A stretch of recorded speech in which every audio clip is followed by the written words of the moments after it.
After retirement, there are 5 surprising reasons why visiting friends might make feelings of loneliness worse and cause emotional distress. Do you ever find yourself feeling lonely and believe that going to see a buddy will help you feel better? Following retirement, it is normal to experience a peculiar calmness that begins to settle into your life.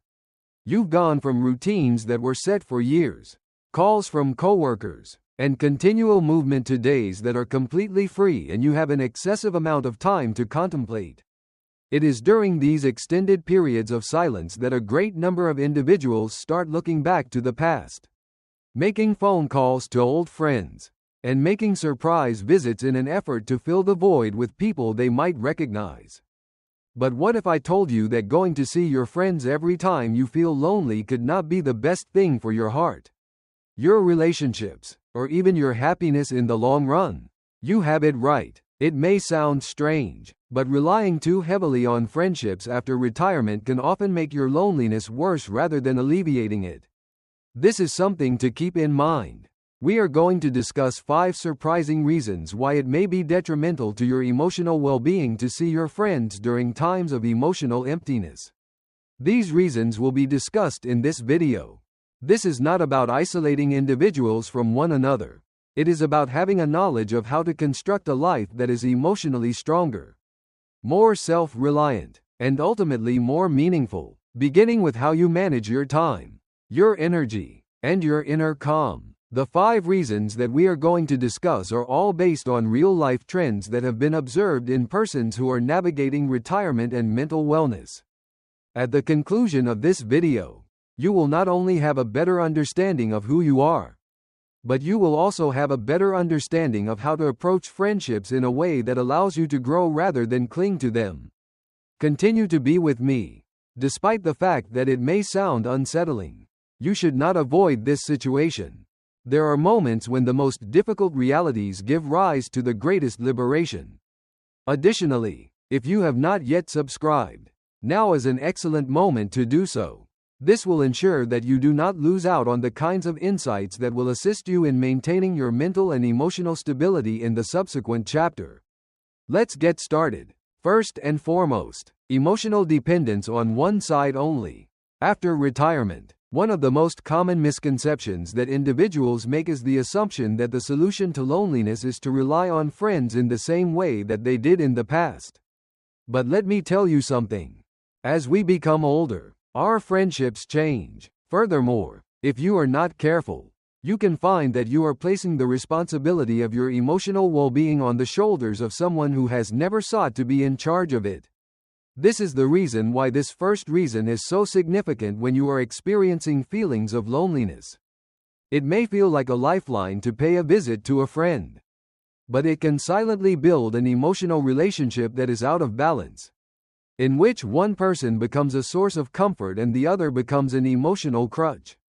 Assume that there are 2 males named Robert and Gerald who are both 72 years old. It is Robert's favorite way to spend his afternoons, whether he is reading at the library or working on his garage. Although he enjoys spending time with his pals, he is as content when he is by himself enjoying his own company. On the other hand, Gerald often experiences feelings of restlessness. Since the time he retired, he has been making phone calls to his old pals and visiting them at their houses in the hopes of having a stimulating conversation or finding some distraction. It initially gives the impression of a relationship. On the other hand, his pals begin to experience strain over time. No longer do they answer each and every phone. Excuses are made by them. And Gerald, who had already experienced feelings of isolation, is now experiencing feelings of rejection as well. The majority of individuals are unaware of how frequently this cycle occurs. Relying on other people to improve how we feel on the inside is a strategy that frequently fails. There is no reason to believe that the other person does not care, rather, it is because they were not ready to take on that position. Relationships that were formerly perceived as mutual develop a sense of being one-sided. In addition, people will gradually begin to withdraw from you, not because they do not like you, but rather because the connection is no longer characterized by a sense of lightness or joy. It has a weighty feel. This poses a threat that is not immediately obvious but is yet quite real. You start to identify your friends with the alleviation of your own misery, which transforms your friendship into a form of medication rather than a connection. Moreover, when that dose is unavailable, the feeling of isolation returns with a greater intensity than it did before. In addition to this, this habit prevents you from learning how to emotionally stand on your own 2 feet, as well as how to cultivate the kind of quiet strength that comes from being okay, even when no one else is present. However, there is a more effective method. The goal is to structure your days with tiny rituals that make you feel anchored on your own. Some examples of these routines include cleaning your bed, creating a meal from scratch, writing in a journal, or going for a walk without your phone. When you begin to treat your own presence with the same level of respect and attention that you used to devote to your job or your family, you start to develop a sense of emotional independence that no friend can give you and that no absence can take away from you. Before you go and knock on the door of that buddy simply because you are experiencing feelings of emptiness, you should question yourself in a kind manner. Am I hoping that they will fix something that I haven't yet learned to hold myself? It's possible that the response will take you by surprise, and the realization could be the first step towards something more powerful. Changing life rhythms after retirement is the second point to consider. As a result of retirement, the days are significantly longer than they were before. The time on your calendar is freed up. The pace of your mornings slows down. And for the first time in quite a few decades, you are not bound to the schedule of anybody else. This may sound liberating, and it is. Nevertheless, it also creates a bizarre mismatch between you and the people around you, particularly when they are not traveling the same path as you. After that, we will go on to the second reason. There is a possibility that you should reconsider going to see your buddies. If you are experiencing feelings of loneliness, it is possible that the pace of your life is not in sync with the rhythm of theirs. This mismatch can quietly produce tension, confusion, or even distance between the two of you. Take for example Marilyn and Lorraine, both of whom are 69 years old. While Marilyn has been retired for a year, she takes pleasure in eating her breakfast slowly, spending time in quiet thought and going for walks in the afternoon and early evening, at the same time as she is caring for her grandkids 3 days a week. Lorraine, who has been her friend for a very long time, continues to work part-time. Marilyn is experiencing feelings of isolation, so she starts making unexpected visits to Lorraine's house in the hopes of finding some company. In the first, Lorraine is happy to have her around because she is juggling a lot of tasks and errands. But as time goes on, she starts to feel overwhelmed. Despite the fact that she does not say anything, her texts are getting shorter. The door was somewhat less open, and her tone was more sharp. As Marilyn begins to perceive a shift in the situation, she begins to experience feelings of rejection. However, she is unaware that she may have accidentally been entering her friend's already busy life at the wrong moments. What a lot of people don't talk about is the fact that life after retirement frequently results in the formation of unexpected friendships and friction. While you may feel as though you have a lot of free time right now, your friends may still be juggling responsibilities such as employment, medical appointments, caregiving responsibilities, or even their own emotional rehabilitation. When you go to see someone because you are lonely, without first checking in with them, and without having any grasp of their rhythm, you run the risk of unwittingly disrupting their flow and creating distance where you had hoped to find something closer. To add insult to injury, these visits may occasionally carry a message that is not explicitly communicated. Please repair it for me since I'm getting bored. In addition, even though your friend may be smiling and pouring you a cup of coffee, there is a possibility that they are also feeling compelled to stop what they are doing in order to make you feel better. This dynamic, over time, contributes to the development of bitterness, not because they do not care, but rather because they did not sign up to be your anchor each and every time you experience feelings of loneliness. Having a desire for companionship is not a flawed behavior. Each of us is hardwired for connection. True friendship, on the other hand, flourishes when both parties feel that they are noticed, appreciated, and liberated, regarding the speed, responsibilities, and boundaries of each other. This also entails respecting each other. Thus, what other options do you have? Make an effort to develop your own rhythm first. Put in place some morning routines, even if they are simple. Donate your time once a week. Become a member of a community group or a local class. When you discover that your life is moving to its own rhythm, you will discover that your visits to friends are not the result of desperation but rather of abundance. Also, your friends will experience it as well. They will be able to tell that you are not searching for someone to save you. You simply want to spend some quality time together and enjoy the occasion. I would appreciate it if you could use the second comment section below to let me know that you are continuing viewing this video and that you are finding these insights to be helpful. I strongly suggest that you subscribe to the channel and activate the bell if you have not already done so. This will ensure that you do not miss any videos. With your assistance, we are able to continue producing high-quality content that will both inform and inspire you. Let's proceed with our plans now. Hidden emotional triggers are subject to the third point. Visits to friends after retirement have a tendency of reawakening portions of you that you thought had gone to sleep, which is one of the reasons that visiting friends after retirement can often make things worse. This is one of the most subtle and rarely considered causes. It is possible that we will experience feelings that we did not anticipate when we spent time with people who knew us at a different phase of our lives, such as when we were working, raising children, or working toward achieving our goals, while others are filled with anguish. Some are lovely, and this brings us to the third reason why, despite the fact that this form of socializing is done with good intentions, it could not be exactly what your heart requires when you are feeling down. Both Sam and Paul are in their early 70s, so let's take a peek at them. They had worked together for a quarter of a century and continued to get together on Saturdays for breakfast when they retired. At first, everything was satisfactory and reassuring. But as the weeks progressed, Sam began to leave those meals with a sense of unease rather than contentment.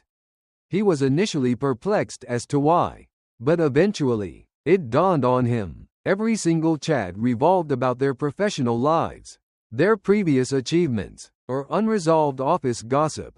Paul continued to take pleasure in reliving those eras. On the other hand, the chats evoked feelings of loss for Sam, who had been quietly battling with the topic of purpose ever since he retired. After that, he began to compare, wondering if he had done enough, if he had mattered as much as he had earlier. It was not the visits that lifted his spirits, rather, they left him feeling burdened down. Many people are more likely to accept that this occurs. The act of retiring does not just involve ceasing to work. The concept involves distancing oneself from one's entire identity. It is possible that you will find yourself falling back into old routines, old doubts, or old insecurities when you return to the individuals who know you in that previous capacity. These are things that no longer fit, but have not fully healed. When you are trying to move on from a certain version of yourself, friends may unintentionally reinforce that version of yourself. This is not because they intend to do so, but rather because it is the version that they remember. And if that friendship contains even the slightest trace of a history of competitiveness, comparisons, or tension that has not been addressed, it has the potential to make you feel as though you are always analyzing your life in comparison to theirs, even when no one brings it up in conversation. This hushed strain keeps building up, and rather of leaving with a sense of being supported, you leave with a sense of being diminished. If this is the case, does it imply that you should sever all links with your previous friends? Certainly not at all. Nevertheless, it does imply that you should be truthful about the feelings that are evoked by those relationships.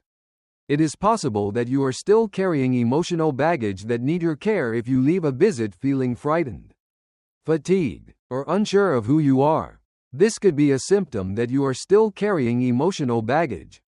In addition, it is possible that such trips are hindering your recovery rather than assisting you. Consequently, You should grant yourself permission to withdraw when it is necessary, to take some space, and to sort through your ideas and feelings in a manner that is not influenced by comparisons to other people. There are times when the most beneficial thing you can do is to take some time to sit quietly with your own memories and decide which ones you will continue to carry with you and which ones you will finally let go of. That does not constitute isolation. Well, that's growth. Also, in many respects, it is the kind of labor that can only be done by you. The fourth issue is social exhaustion and shallow conversation. Company does not always alleviate feelings of isolation. There are times when sitting across from someone, seeming to enjoy a superficial discussion, and nodding through small talk can make you feel even more alone than you would if you were simply sitting by yourself. Visiting friends out of habit, particularly when you are feeling emotionally low, might actually drain you more than it refreshes you. This is the fourth reason why this is the case. Our spirit is aware of the fact that we are able to perceive connection, but we end up in connections that are shallow or lack presence.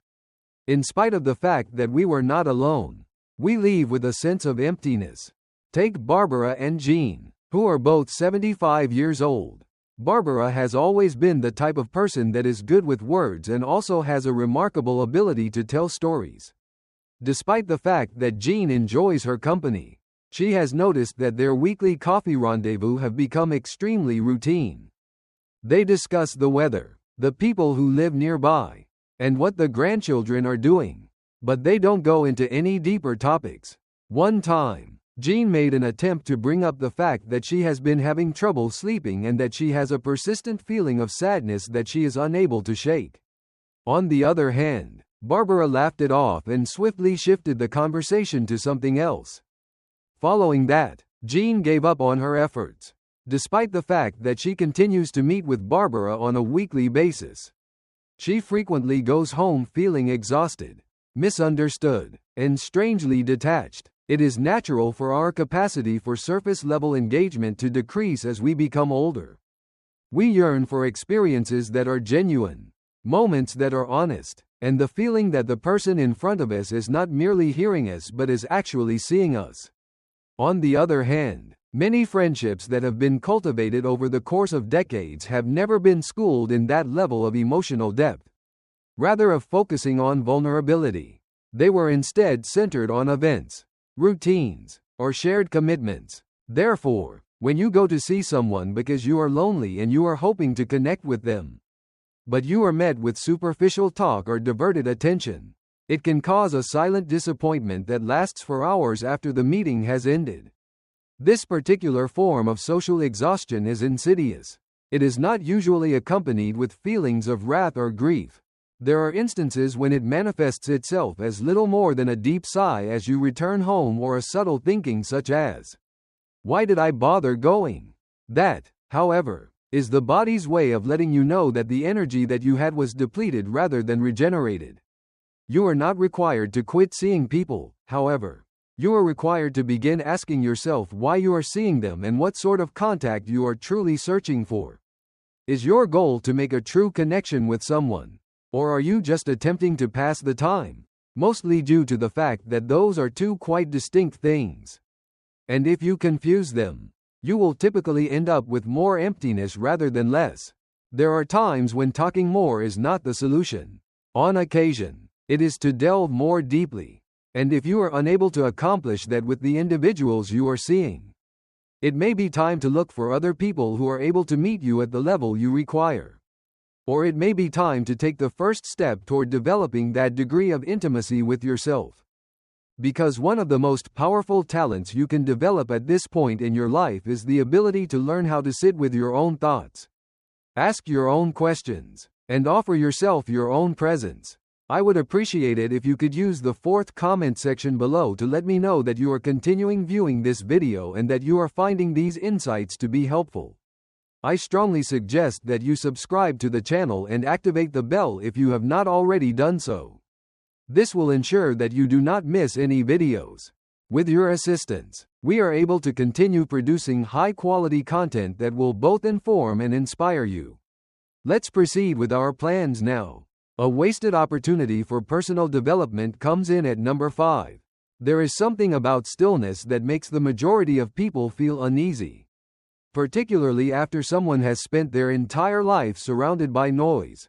The chats at work, the incessant phone calls, the demands of the family, the to-do lists, the errands, and the duties. And then all of a sudden, retirement arrives, and with it comes space, time, and calm. Furthermore, for many people, such silence is intolerable. Due to this reason, a great number of individuals are in a hurry to pack it with visits, calls, and plans. However, here is the reality. It is possible that you are robbing yourself of the most significant gift that this period of life has to give, which is the opportunity for personal development.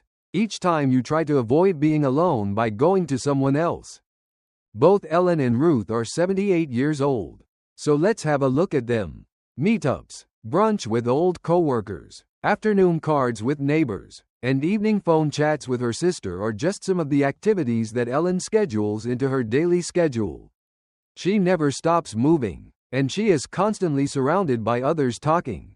On the other side, Ruth started her retirement with a profound sense of loss throughout the entire process. She yearned for her routines, her structure, and her relevance during this time. On the other hand, rather than trying to completely fill the space, she decided to sit with it.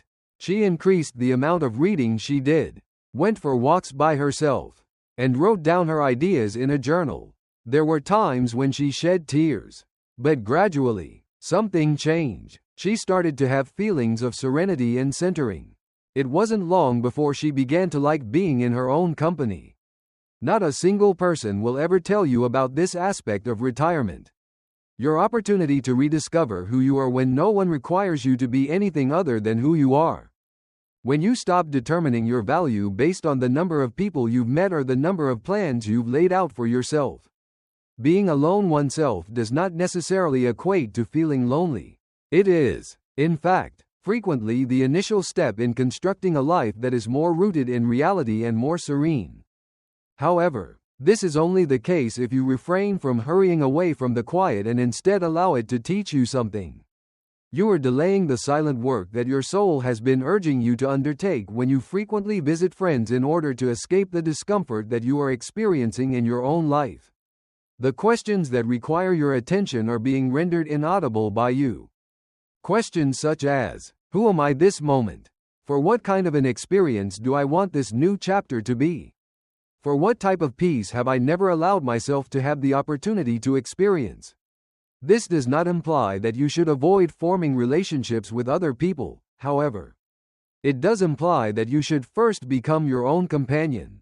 Because when you begin to find pleasure in your own presence, the friendships you have begin to take on a different form. In the future, you will not go to those in need of rescue for the purpose of sharing something whole, something tranquil, and something that you have already discovered within yourself. You go to see them. That is the chance that we have. In addition, you can only access it after you stop using other people as diversions and begin to see solitude as a gateway to that doorway. There is a gateway to a more profound version of yourself. One that not only endures retirement but also develops as a result of it. Lastly, some thoughts. Consider which of these reasons resonated with you the most. And if you've made it this far, take a moment to reflect on your experience. You may have been reminded of instances in which you left a visit feeling more alone than you did when you arrived. Alternatively, have you ever relied on a buddy, only to come to the realization that you had not yet mastered the ability to rely on yourself? It's not a sign of weakness that you've been carrying about a silent uneasiness. That yearning to always reach out to someone, or that want to always be with someone. It is an indication that something within you is prepared to develop further. The retirement years are a peculiar and holy time of year. The things that it takes away from you are your schedule, your status, and your sense of direction. Nevertheless, it also provides you with room in exchange for those things. And the way in which you choose to face the quiet and how you choose to use that space is what makes all the difference. While there are those who are eager to fill it with noise, with visitors, and with distractions, There are others who opt to let it teach them something more profound. There is no reason to find fault with yourself if you have been going to see friends in order to prevent yourself from feeling lonely. Take a moment to pause and ask yourself what it is that your heart truly requires. Mostly due to the fact that relationship is lovely, but so is being alone. Also, the only way to truly be with oneself is to learn how to communicate with yourself. Would it ever be possible for you to present yourself to other people with the kind of tranquility and completeness that nourishes both sides? Take some time out of your day to focus on yourself today. Put an end to loud noises. Take a seat in a calm and peaceful room. Put away your phone and go for a leisurely stroll. You should jot down something that you have never spoken out loud before. You should also take note of the fact that your own presence starts to feel a little less foreign and a little more like home. We appreciate you being here with us today. It would be wonderful if you could get in touch with us. Please leave a comment below and tell us about one item you discovered today and how you intend to put it to use in your life right now. We place a high value on your opinions, so please do not be reluctant to share them with us. Our inspiration and encouragement are greatly increased as a result of reading your remarks. I would appreciate it if you would like, subscribe, and share this video if you found it to be informative and enjoyable. With your assistance, we are able to continue producing high-quality content that will both inform and inspire you. We appreciate you taking the time to watch, and we hope to see you in the future video.